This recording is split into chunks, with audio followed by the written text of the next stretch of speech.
सियासत का रंगमंच आज फिर गरमाया है। कांग्रेस नेता राहुल गांधी ने एक ऐसा बयान दे दिया है जिसने पूरे देश में हंगामा मचा दिया। राहुल भगवान राम को पौराणिक बताने की उनकी टिप्पणी पर बीजेपी ने तलवारें खींच ली हैं और राहुल को रामद्रोही तक करार दे दिया है। आखिर क्या है ये पूरा विवाद, चलिए आपको ले चलते हैं आपको इस सियासी जंग के मैदान में। नमस्कार, आप देख रहे हैं 24 अड्डा न्यूज। मैं हूं आपके साथ शुभम अवस्थी। तो मामला यह है कि राहुल गांधी ने अमेरिका की ब्राउन यूनिवर्सिटी में एक सवाल का जवाब देते हुए भगवान राम समेत भारतीय देवताओं को पौराणिक बताया। सवाल था कि हिंदू राष्ट्रवाद के दौर में धर्मनिरपेक्षता राजनीति का क्या रास्ता हो सकता है। राहुल ने जवाब में कहा कि भारत के महान विचारक बुद्ध, गुरु नानक, गांधी, अंबेडकर ने बिना भेदभाव के समाज को जोड़ा। उन्होंने बीजेपी पर तंज कसते हुए कहा कि बीजेपी का हिंदू धर्म का दृष्टिकोण असल हिंदू धर्म नहीं है और वे एक छोटा सा समूह है, भले ही उनके पास सत्ता और पैसा हो। यहीं से बीजेपी ने हल्ला बोल दिया। बीजेपी प्रवक्ता शहजाद पूनावाला ने सोशल मीडिया प्लेटफॉर्म एक्स पर एक वीडियो शेयर किया है। ताबड़तोड़ वीडियो शेयर करने के बाद राहुल गांधी पर हमला भी किया है। उन्होंने कहा, पहले राष्ट्रद्रोही कांग्रेस, अब रामद्रोही कांग्रेस। राहुल गांधी ने भगवान राम को काल्पनिक बताया। यही वजह है कि कांग्रेस ने राम मंदिर का विरोध किया और राम के अस्तित्व पर सवाल उठाए। वहीं बीजेपी सांसद मनोज तिवारी ने भी कोई कसर नहीं छोड़ी। उन्होंने कहा, कांग्रेस का यह पुराना रवैया है। रामेश्वर सेतु को नकारा, अब भगवान राम को पौराणिक बता रहे हैं। जो राम में विश्वास नहीं करते उन्हें मिटाने की कोशिश करते हैं, लेकिन भारत की जनता राम को दिल में बसाएगी और मर्यादा का रास्ता अपनाएगी। तो जिनका राम में ही विश्वास नहीं है वो राम जी को तरह तरह से समाप्त करने की कोशिश करते हैं।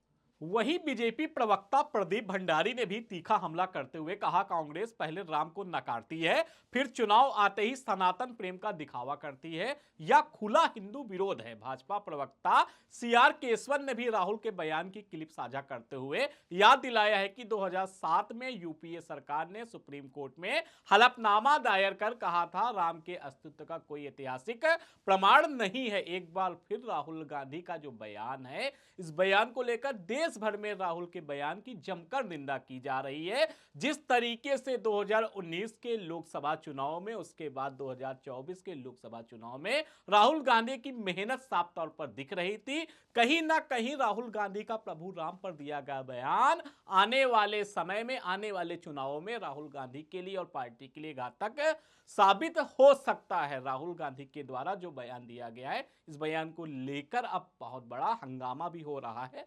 यह भी देखा जा रहा है कि राहुल गांधी किस तरह सनातन को लेकर टारगेट कर रहे हैं। बीजेपी का कहना है कि राहुल गांधी के इस बयान से करोड़ों हिंदुओं की भावनाओं को ठेस पहुंचाई है। वहीं बीजेपी का कहना है कि राहुल गांधी के इस बयान से करोड़ों हिंदुओं की भावनाओं को ठेस पहुंचाई है। उधर कांग्रेस ने इस मामले पर अभी तक कोई आधिकारिक जवाब नहीं दिया है, लेकिन पार्टी के कुछ सूत्रों का कहना है कि राहुल का बयान तोड़ मरोड़ कर पेश किया जा रहा है। राहुल ने अपने भाषण में यह कहा था कि बीजेपी का विचार भारतीय संस्कृति के विशाल बहुमत का प्रतिनिधित्व नहीं करता है। क्या कांग्रेस इस विवाद को धर्मनिरपेक्षता बनाम हिंदुत्व की बहस में ले जाएगी, ये देखना बाकी है। दोस्तों, ये विवाद सिर्फ बयानबाजी तक सीमित नहीं है, आने वाले चुनावों में भी ये सियासी हथियार बन सकता है। बीजेपी इसे हिंदू भावनाओं से जोड़कर वोटरों को लामबंद करने की कोशिश कर सकती है, वहीं कांग्रेस इसे धर्मनिरपेक्षता की लड़ाई बनाकर पलटवार करे। सवाल यह है कि इस सियासी दंगल में